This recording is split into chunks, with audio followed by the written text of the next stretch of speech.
Hello YouTube. Today I want to go over reloading the 126 cassette. That's been kind of my theme and interest over the last couple of weeks, so I thought I would share what little bit of insight I might have.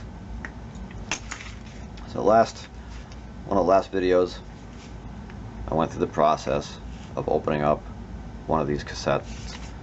So today I'm going to refill it. Now of course we're going to pretend that we're in a dark room. This would be black and white film because color is just too much of a process to do for the average home photographer, home developer like I am. So we're in a dark room. Got a roll of, this happens to be 36 exposure black and white film. Just pretending it's black and white film. This is actually reversal film, slide film. In any event, what we're going to do, we're going to get the end off. You don't have to do it this way, but I like to do it this way. You can just unspool it right out the end. So we take out the film,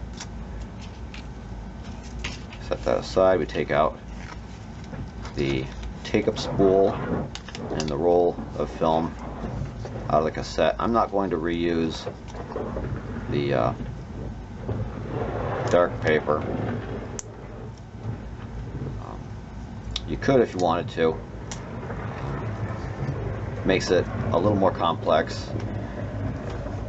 So I'm just going to go through using just the film. So this is a test roll I've been hanging on to for a while, and it's got that curled edge. So I'm going to cut that curled edge off because I want to start out with a nice flat edge. I want to make sure your emulsion side, that's this side, is to the opening there. So what I am going to do, and you don't have to do it this way of course, there's more than one way to skin any number of cats. I'll put a piece of tape on the end. I'm going to put it on the cassette roll like that.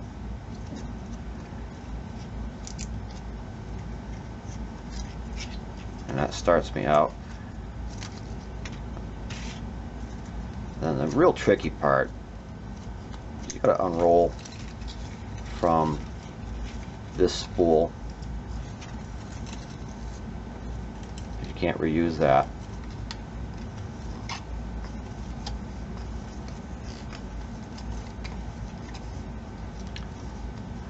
Take that off. I'm going to cut that tab off. Now this is 36 exposures, which is about 5 feet long. This is an experiment, so we're just gonna do the best we can here with what we've got to work with. So I've cut off the roll. This is out of the film canister. I've cut off the taped end. I'm going to roll this up again in our pretend dark room with your very, very, very clean hands, because handling the film like this is just an inherently bad idea. Any number of things can screw with the emulsion side of the film. You can get scratches from handling, all that stuff. I'm just going to roll this up. I've come to the first end. Now that is too big, so what I'm going to do is I'm going to give this whole roll, again, not a very good practice. I'm going to tighten it up.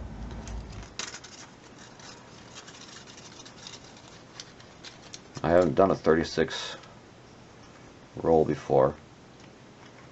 I'm going to put that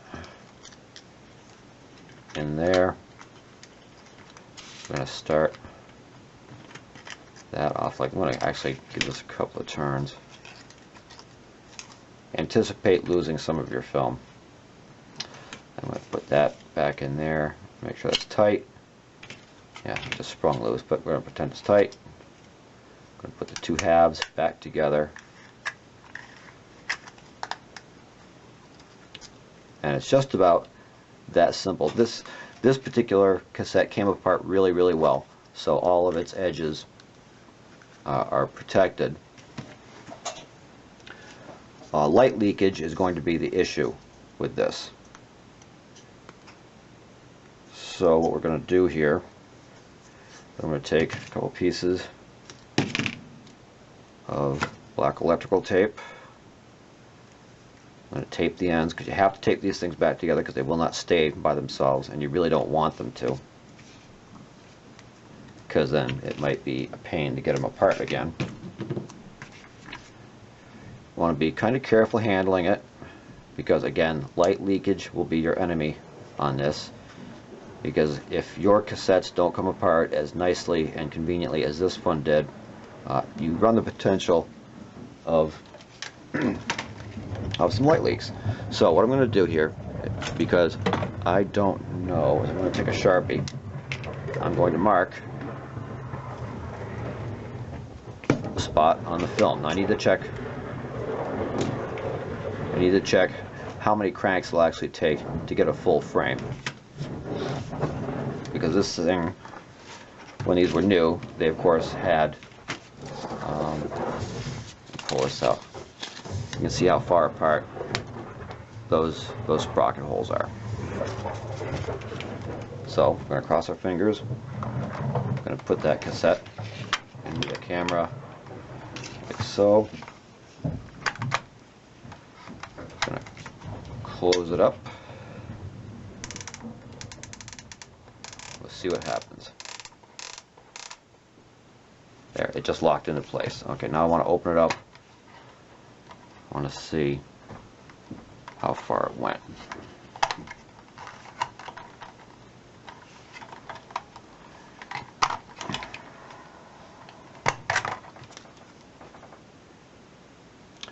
Okay, it disappeared.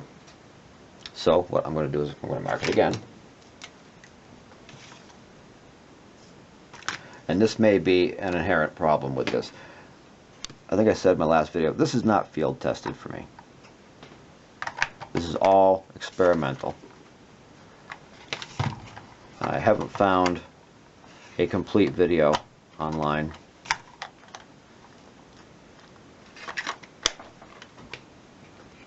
So I'm going to start over again.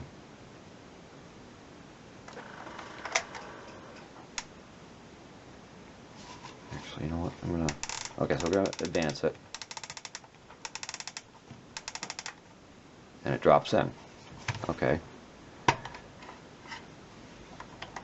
It almost seems like there's a rhythm going here. So I'm going to mark this again because the black line has gone completely past the viewfinder. I'm going to mark this again, and I'm going to open this thing up and see what the actual travel was.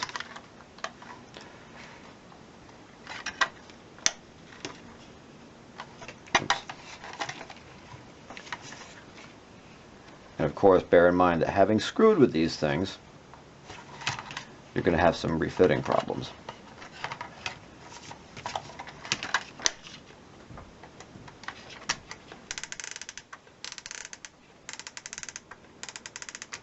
And again, it drops in. Okay, so we're going to open it back up. I'm going to make one more line. I'm going to take my tape off and find out just how far apart our frames are.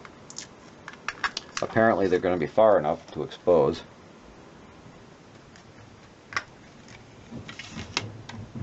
So we're going to pull out the spool end. Oh, they were not far enough apart. Okay, you can see it right there. Now that is mysterious. I wonder if I marked the wrong edge.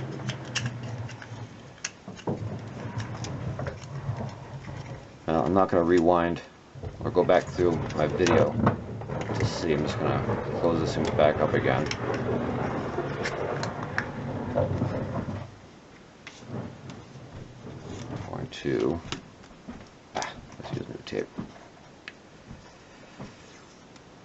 I had hoped to. Okay, so I got it cut off again. So long story short, it looks like This is a doable thing, but you're going to have to black slide, crank, and expose probably 7 times to get the film, the sprocketed film, the 35mm sprocket, fully sprocketed film from this edge all the way to this edge, where you can click off a frame without overlapping your frames. Some experimentation on your particular model will probably be necessary. I would, of course, recommend trying this with a dead roll of film and a decent cassette. But I am not dissatisfied. This looks like it could be a working thing. I happen to have an enlarger that takes these funny square frames. So I hope you found this informative. It was interesting for me. And if you're curious, this is a Keystone Everflash number 20. Built, I'm going to guess, back in the 70s. That's when I had mine, my original one. And using basically a reclaimed 126 cassette. One interesting thing about these is, if you'll notice, there are notches in the top edge of the cassettes. Oops, I got this one upside down. Some have notches. Now, I can't say this for certain, but it's my understanding that these notches, this one doesn't have it, this one has one down here, that these notches were on the right camera, probably a higher end camera, told the camera what film speed the cassette was. Now, this one was not a high-end model. This is a drugstore model, and it has no allowance. And I have not seen this thing, but apparently some models had a little gizmo that could read those divots right there, and that would tell the camera what film speed you were using. I wasn't even aware that there were different film speeds in this. I assumed that they were all the same. So, in any case, that's the story. I hope you found this informative. I'm sorry it was so long and that I got cut off. But any of you who are really into doing it the hard way, this is one way you can really frustrate yourself. So, having said that, enjoy your afternoon.